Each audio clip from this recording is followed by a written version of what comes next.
আসসালামু আলাইকুম সম্মানিত ভিউয়ার্স।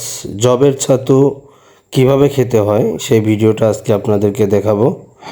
বিশেষ করে যাদের শারীরিক সমস্যা রয়েছে, গোপন সমস্যা রয়েছে, প্রিম্যাচিউর ইজাকুলেশন বা ইরেকটাইল ডিসফাংশন, এই সকল পুরুষদের জন্যে জবের ছাতু এই খাবারটি অত্যন্ত উপকারী একটি খাবার। আর বিশেষ করে এটা রাসূল সাল্লাল্লাহু আলাইহি ওয়াসাল্লামের সুন্নতি খাবার।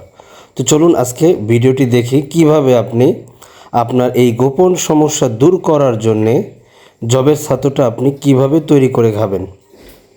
সবথেকে ভালো যে উপায়টা সেটাই আজকে বলে দেব।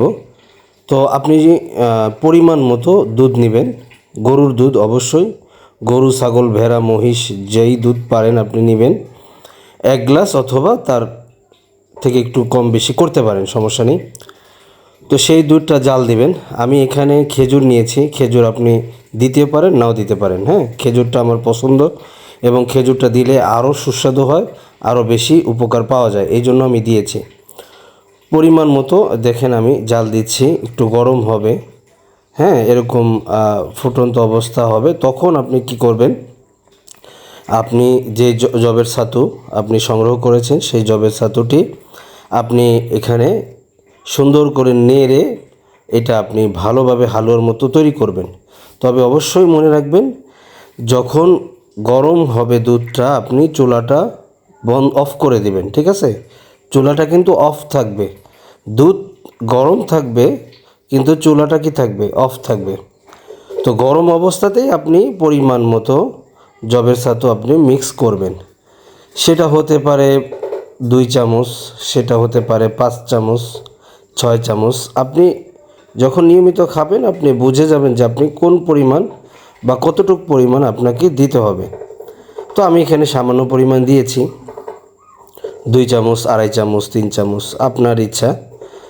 তো এটা দেওয়ার পরে ওই গরম দুধ, ঠিক আছে, আমি খেজুর কিন্তু দিয়েছি, আপনি চাইলে দিতে পারেন নাও দিতে পারেন, এখানে কিন্তু কোনো জোরাজোরি নেই, কারণ খেজুরটা দিলে স্বাদ হয় এবং খেতে ভালো লাগে।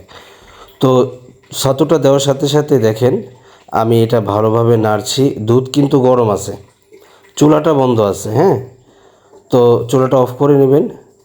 তো দেখেন ভালোভাবে আমি এটা খুব সুন্দরভাবে জবের ছাতুটি দুধের সাথে মিক্স করতেছি, হালুয়ার মতো তৈরি হয়ে যাবে, একটু পরেই দেখবেন খুব সুন্দরভাবে হালুয়ার মতো তৈরি হয়ে যাবে। তো এটা আসলে খাবেন আপনি প্রতিদিন রাত্রে, প্রতিদিন রাত্রে।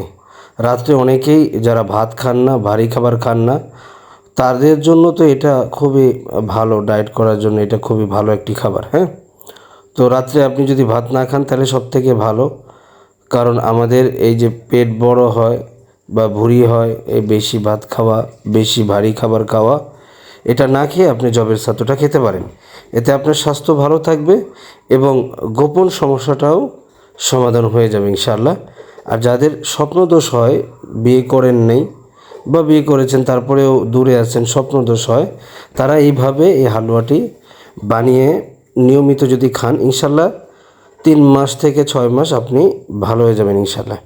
প্রথম অবস্থায় 1 সপ্তাহ 2 সপ্তাহ হয়তো আপনি রেজাল্ট পাবেন না, অনেকের ক্ষেত্রে এরকম হতে পারে, তবে ভয় পাওয়ার কিছু নেই।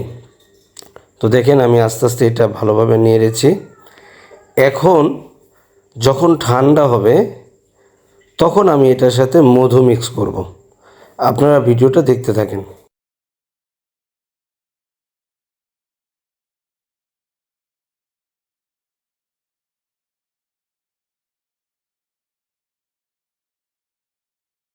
যখন এটা ঠান্ডা হবে তখন কিন্তু আমি এর সাথে মধু মিক্স করব। সম্মানিত ভিউয়ার্স, এই যে এটা ঠান্ডা হয়ে গেছে, এখন আমি এটা খাবো ইনশাল্লাহ। তো আমি দেখেন লিচু ফুলের মধু আমি এখানে মিক্স করতেছি।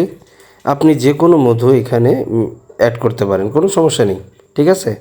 এই জবের ছাতুর সাথে আমি এখন মধু মিক্স করব। আর লিচুর মধুটা আমার ভালো লাগে, সুস্বাদু, মজাদার খেতে। তো যারা লিচুর মধু নিতে চান তারাও যোগাযোগ করতে পারবেন আমার সাথে, কোনো সমস্যা নেই।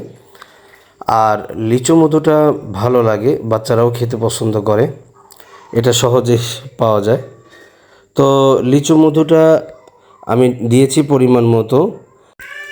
যাদের ডায়াবেটিসের সমস্যা রয়েছে তারা মধু কম বেশি করতে পারেন, মধু না দিয়েও খেতে পারেন। ঠিক আছে, আপনি শুধু ছাতুটাই খেতে পারেন। তো আমি মধু দিয়ে খুব ভালোভাবে এটা মিক্স করতেছি। বিশ্বাস করেন এটা এতটাই সুস্বাদু হয়, এতটাই মজাদার, মানে আপনি একবার খেলে এটার প্রেমে পড়ে যাবেন। কারণ আমি বলেছি যে জবের ছাতু কিন্তু রাসূল সাল্লাল্লাহু খেয়েছে, সাহাবীরা খেয়েছে। তো আমি এখন এটা খেয়ে দেখাবো সম্মানিত ভিউয়ার্স। আল্লাহর রহমতে মানে এটা এতই উপকারী, এতই ভালো, আপনাকে বোঝাতে পারবো না যদি আপনি না খান। তো আমি খাওয়ার পরে একদম শক খেয়ে গেছি আর কি, শক খেয়ে গেছি যে এত সুস্বাদু কেন। ঠিক আছে, আপনারা এটা বাড়িতে একদম অল্প সময়ের ভিতরে আপনি এটা তৈরি করে নিতে পারবেন। তবে যারা দুধ দিয়ে খেতে চান না বা দুধ খেলে সমস্যা হয় বা দুধ নেই আপনাদের, তো আপনারা কি করবেন? যারা প্রবাসী ভাই আছে, দুধ ছাড়া তো আপনাকে খেতে হবে। তো আপনি কিন্তু নর্মাল খাবার পানি দিয়ে এটা বানিয়ে খেতে পারবেন, কোনো সমস্যা নেই। নর্মাল খাবার পানি নেবেন, তারপরে জবের ছাতু দিয়ে মিক্স করে খেয়ে ফেলবেন।